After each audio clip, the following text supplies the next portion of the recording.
श्री कृष्ण और सुदामा की मित्रता हमें इस दुनिया में दोस्ती का वास्तविक अर्थ और मूल्य सिखाती है। हमें हमेशा अपने दोस्तों की मदद करनी चाहिए, चाहे उनकी आर्थिक स्थिति कुछ भी हो। सुदामा श्री कृष्ण के बचपन के मित्र थे। ऐसा माना जाता है कि सुदामा ने कृष्ण से मिलने और उनके कार्यों में भाग लेने के लिए तैयार होने के लिए पृथ्वी पर जन्म लिया था। उन्हें भगवान विष्णु का सच्चा भक्त भी माना जाता है। सुदामा का जन्म एक निम्न आय वाले परिवार में हुआ था। दूसरी ओर कृष्णा शाही पृष्ठभूमि से थे। हालांकि उनकी स्थिति के बीच का अंतर उनकी सच्ची दोस्ती या बंधन में बाधा नहीं बना।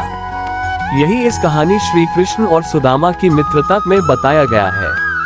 सुदामा और कृष्ण दोनों अविभाज्य थे। आज तक उनकी एकता ग्रह के आगे सच्ची मित्रता का एक उदाहरण है। अक्सर फ्रेंडशिप डे के शुभ अवसर पर उन्हें याद किया जाता है। एक साथ पढ़ाई खत्म करने के बाद कई सालों तक संपर्क टूटने के बाद भी उन्होंने दोबारा मिलने की उम्मीद नहीं छोड़ी। सुदामा के दिल और आत्मा में हमेशा भगवान कृष्ण थे और वे तब तक उनके बारे में सोचते रहे जब तक वे दोबारा नहीं मिले। जब सुदामा कई वर्षों के बाद कृष्ण से मिले तो वह पूरी घटना अविस्मरणीय और मार्मिक है।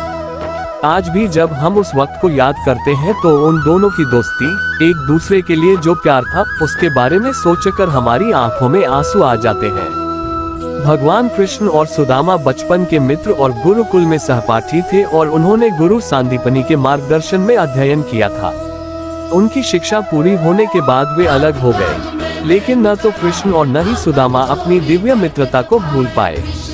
कृष्ण और सुदामा दोनों बड़े हुए। सुदामा और उनकी पत्नी गरीबी से जूझ रहे थे, लेकिन वह धार्मिक मार्ग के प्रति समर्पित थे, लोगों को धार्मिक मार्ग सिखाते थे। इस बीच भगवान कृष्ण द्वारका के राजा बन गए। जब सुदामा और उनका परिवार गरीबी से बहुत पीड़ित था और उनके पास अपने बच्चों को खिलाने के लिए पैसे नहीं थे, तो उनकी पत्नी वसुंधरा ने सुदामा को उनके बचपन के दोस्त कृष्ण की याद दिलाई। लेकिन सुदामा ने केवल मदद के लिए यात्रा करने से इनकार कर दिया, क्योंकि वह कृष्ण का सच्चा भक्त था और नहीं चाहता था कि वह स्वार्थी महसूस करे, क्योंकि वह वास्तव में एक शुद्ध और आध्यात्मिक ब्राह्मण था। भगवान कृष्ण को संतुष्ट करने के लिए यात्रा करने के लिए सहमत हो गए। वह कपड़े के टुकड़े में कुछ पीटे हुए चावल बांधकर वहां से चला गया, क्योंकि उसे याद आया कि कृष्ण को पीटा हुआ चावल बहुत पसंद था। श्री कृष्ण ने सुदामा से पूछा, क्या तुम मेरे मित्र बनोगे? वह आत्मा कितनी भाग्यशाली है जिससे प्रभु स्वयं मित्रता मांगते हैं। सुदामा को अपनी निम्न स्थिति का एहसास होने के कारण संकोच हुआ। उन्होंने कहा, लेकिन मैं एक गरीब ब्राह्मण हूँ और आप एक राजसी हैं। हम कभी दोस्त कैसे बन सकते हैं? जरूरत के समय दोस्त एक दूसरे की मदद करते हैं, लेकिन मैं आपको कुछ भी नहीं दे सकता। श्री कृष्ण ने कहा, बस मुझसे वादा करो कि चाहे कुछ भी हो, हम हमेशा दोस्त रहेंगे। मैं आपके मित्र के रूप में ये प्रस्ताव प्रस्तुत करता हूँ। मैं तुमसे कभी कोई ऐसी चीज नहीं मांगूंगा जो तुम मुझे नहीं दे सकते। ये सुनकर सुदामा ने श्री कृष्ण का मित्रता का प्रस्ताव स्वीकार कर लिया। द्वारका के राजा के महल में पहुंचते ही सुदामा ने द्वारपालों से भगवान कृष्ण को संतुष्ट करने के लिए उन्हें प्रवेश करने देने के लिए कहा। उन्होंने ये भी कहा कि कृष्णा उनके बचपन के दोस्त थे। यहाँ तक कि द्वारपालों ने भी उसके साथ पागलों जैसा व्यवहार किया, क्योंकि उसकी हालत इतनी खराब थी कि उसके कपड़े फट गए थे। लेकिन उन्होंने द्वारपालों से अनुरोध किया कि वे कृष्ण को उनके आगमन के बारे में सूचित करें। कई अनुरोधों के बाद द्वारपालों ने कृष्ण से सुदामा के बारे में पूछने का फैसला किया। द्वारपाल ने कृष्ण को सुदामा के द्वार पर आने के बारे में बताया।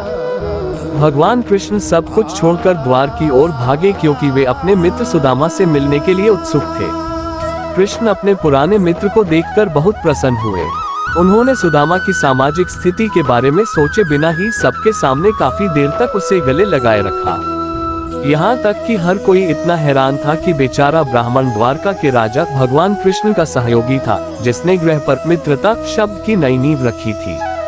सुदामा वहां से वापस जाना चाहता था, क्योंकि वह नहीं चाहता था कि उसके कारण कृष्ण का जनता के सामने अपमान हो।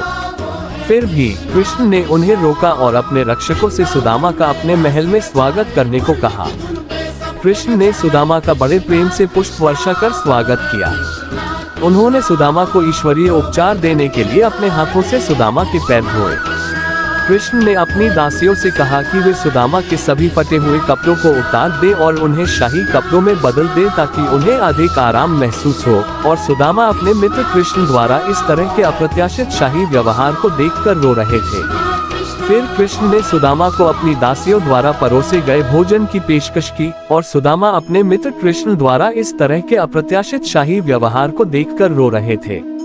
भोजन के बाद कृष्ण और सुदामा ने आराम किया और अपने पुराने दिनों के बारे में चर्चा की। कृष्ण ने देखा कि सुदामा उनसे कुछ छिपा रहा है। उन्होंने धीरे से पूछा, और मुझे लगता है कि भाभी जी ने मेरे लिए कोई उपहार भेजा है। मुझे लगता है कि यह मेरे लिए कुछ स्वादिष्ट भोजन है। उन्होंने सुदामा से उपहार निकालने का अनुरोध किया। सुदामा ने इसे छुपा दिया क्योंकि उसे लगा कि यह छोटा सा उपहार द्वारिका के राजा के लिए कुछ भी नहीं है। लेकिन कृष्ण ने उपहार को धीरे से स्वीकार कर लिया, जो कपड़े के टुकड़े से बंधे कुछ चावल थे, और कृष्ण ने उपहार की बहुत प्रशंसा की कि यह उपहार उनके जीवन में अब तक मिला सबसे अच्छा उपहार था, और उन्होंने इसे खाना शुरू कर दिया और चावल को अपनी पत्नी के साथ साझा किया। कुछ घंटों के बाद सुदामा ने अपने घर वापस जाने का फैसला किया। जाने से पहले कृष्ण ने कहा, पुरानी यादों पर चर्चा करते हुए वह सुदामा से आने का औचित्य पूछना भी भूल गए। उन्होंने धीरे से पूछा, द्वारका कृष्ण के महल जाने का औचित्य क्या था? सुदामा ने सारा तनाव भूलकर धीरे से उत्तर दिया। उन्होंने उसे संतुष्ट करने का हवाला दिया, उनसे उनकी कोई मांग नहीं है। सुदामा ने अपने हृदय में कृष्ण के प्रति गहरी भक्ति लेकर महल छोड़ दिया। हमें भगवान के प्रति अपनी भक्ति और भक्ति के बदले में कुछ भी नहीं मांगना चाहिए। क्या ईश्वर हमसे बेहतर जानता है कि हम क्या चाहते हैं और क्या नहीं? हमें हर चीज के लिए भगवान पर भरोसा करना चाहिए, क्योंकि सब कुछ उसकी पसंद से होता है। ईश्वर हमसे कहीं बेहतर योजना बनाता है। सुदामा के मामले में कृष्ण ने उन्हें धन और संपत्ति से पुरस्कृत किया, भले ही सुदामा ने भगवान से कुछ भी नहीं मांगा। भगवान हमेशा सच्चे लोगों को इनाम देते हैं। आप सोच रहे होंगे कि कृष्ण ने सुदामा को केवल इसलिए पुरस्कृत किया क्योंकि वह उनका बचपन का मित्र था, लेकिन ये सही नहीं है। कृष्ण ने उन्हें पुरस्कृत किया क्योंकि अपने पूरे जीवन के दौरान सुदामा ने आध्यात्मिकता का मार्ग अपनाया और कई अन्य लोगों को धार्मिक कर्तव्यों के बारे में सिखाया। कृष्ण ने उसे केवल इसलिए पुरस्कृत किया क्योंकि वह एक अच्छा व्यक्ति था, और भगवान चाहते थे कि वह अधिक ऊर्जा और उत्साह के साथ इस आध्यात्मिक पथ को जारी रखे। ये कृष्ण और सुदामा के वचन की